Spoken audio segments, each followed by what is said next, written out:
Assalamualaikum warahmatullahi wabarakatuh. Perkenalkan, nama saya Farhan Taufik Maulana, NIM 181315408 dari Prodi D4 Teknik Elektronika. Di sini, saya akan memaparkan proyek mandiri saya yang berjudul Sistem Kendali Posisi Jarak, Prototype Cargo Carrying Robot menggunakan metode PID. Tanpa basa-basi lagi, kita lihat pembahasannya. Makin berkembangnya zaman modern ini, kemajuan teknologi tak bisa dibendung. Akan selalu ada ide dan inovasi baru yang bermunculan demi memudahkan keberlangsungan hidup manusia. Salah satunya yaitu di bidang transportasi barang atau cargo carrier. Terlepas dari apa yang kita gunakan untuk membawa barang tersebut, seperti kantong belanja, tas, ransel, koper, dan lain sebagainya, membawa banyak barang seorang diri secara berjalan mungkin akan terasa melelahkan dan cukup repot juga jika dilakukan dalam jangka waktu yang panjang atau dilakukan secara terus-menerus. Berdasarkan permasalahan di atas, diperlukan sebuah solusi yang dapat mengatasi hal tersebut. Oleh karena itu, pada proyek mandiri kali ini akan diangkat sebuah prototipe alat yang berjudul Sistem Kendali Posisi Jarak Cargo Carrying Robot menggunakan metode PID, yang diharapkan dapat menjadi pembelajaran dan pengembangan yang akan berguna ke depannya. Baik, jadi di kesempatan kali ini, saya akan menjelaskan proyek mandiri saya yang berjudul Sistem Kendali Posisi Jarak Prototype Cargo Carrying Robot menggunakan metode PID. Oke, jadi tujuan dari proyek mandiri kali ini yaitu untuk memenuhi tugas akhir mata kuliah Sistem Kendali Digital. Yang kedua, merealisasikan penggunaan sistem kendali dengan metode PID yang diterapkan dalam sebuah alat. Lalu yang ketiga yaitu merancang sistem kendali posisi jarak prototipe cargo carrying robot menggunakan metode PID.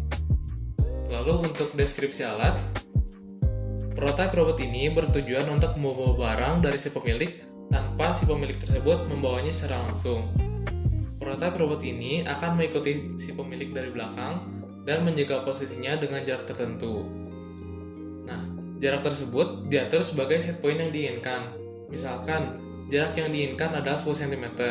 Maka, prototipe robot ini akan mempertahankan posisinya terhadap si pemilik sejauh 10 cm. Untuk mempertahankan jarak tersebut, prototipe robot ini akan bergerak maju ke depan atau ke belakang sesuai arah pergerakan objek tersebut. Jika objek tersebut bergerak maju atau menjauhi prototipe robot ini, maka robot ini akan bergerak maju ke depan.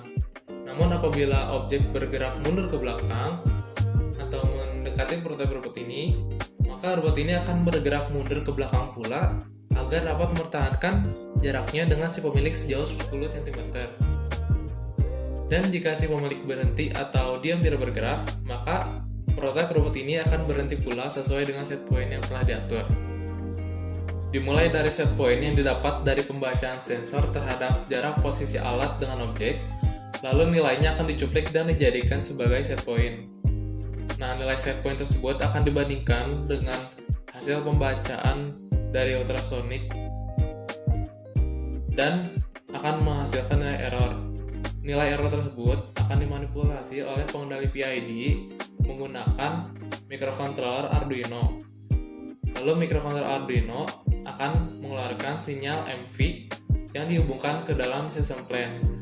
Nah, system plan-nya terdiri dari driver motor L298N dan aktuatornya motor DC 12 volt.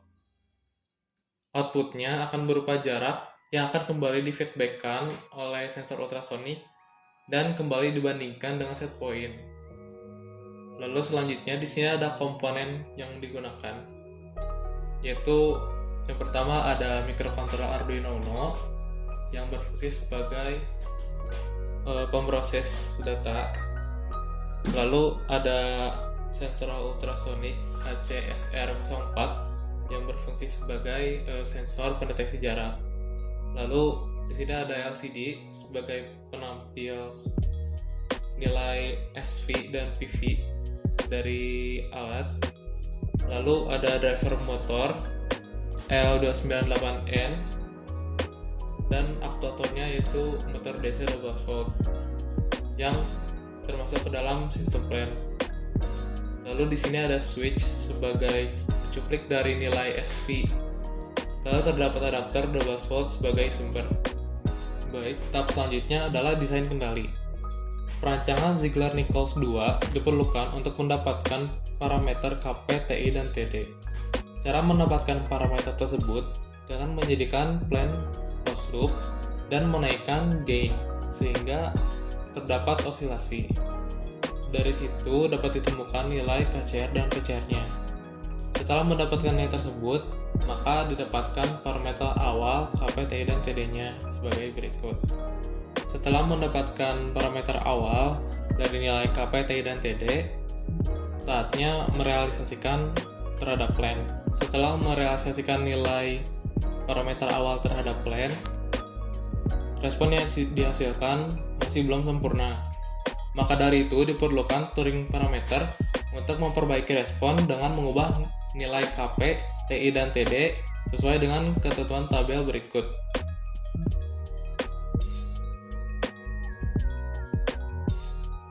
Setelah beberapa kali hasil percobaan, maka didapat nilai KP, TI, dan TD sebagai berikut. Setelah nilai tersebut didapat, saatnya merealisasikan terhadap plan. Setelah nilai dimasukkan ke dalam plan, berikut respon yang dihasilkan.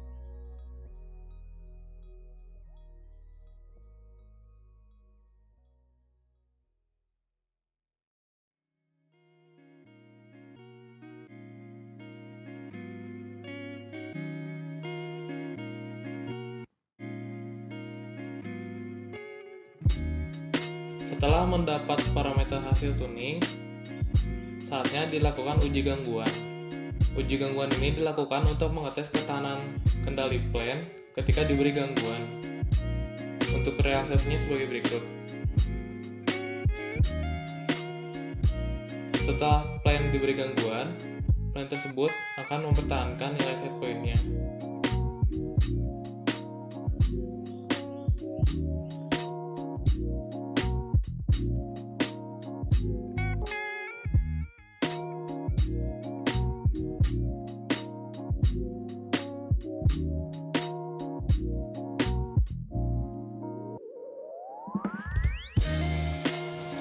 Mungkin cukup sekian yang dapat saya sampaikan. Terima kasih atas perhatiannya. Wassalamualaikum warahmatullahi wabarakatuh.